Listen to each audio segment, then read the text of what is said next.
Rowena, anak, nangako ka sa akin na hindi mo sasabihin sa nanay mo na may babae ako. Oo naman, tay, ba't ko naman sasabihin sa kanya? Lagi mo akong binibigyan ng 500. Basta lagi mo akong bibigyan ng pera, ha, para pambaon ko. Hindi ko sasabihin. Rowena, anak, may sasabihin sana ako sa'yo, eh. Importante to. O ano yun, nay? Ba't ka malungkot? Huwag mo naman sabihin sa tatay mo na may lalaki ako. Hayaan mo, babayaran kita ng 1,000. Manahimik ka lang. 1,000? Sige, hindi ko sasabihin. Tams. Tay, si nanay, binayaran niya ako ng 1,000 pesos. Magsabi lang daw ako ng totoo kung may babae ka o wala. O ano? Ano? Parang awa mo na, anak. Gagawin ko 3,000 yung ibibigay ko sa'yo. Isara mo lang yung bunganga mo. Hindi to pwedeng malaman ng nanay mo. Inay, binayaran ako ni tatay ng 3,000 pesos. Magsabi lang daw ako ng totoo kung may lalaki ka o wala. O ano? 3,000? Babayaran kita ng 5,000 pesos. I-take ko mo lang yung bunganga mo. Hindi to pwedeng malaman ng tatay mo. Tay, ginawa niyang 5,000. Anong bet mo? 10,000. Ano? Huwag mo na sabihin sa nanay mo.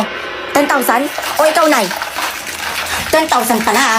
20,000. Ano? 40,000 na. O ano?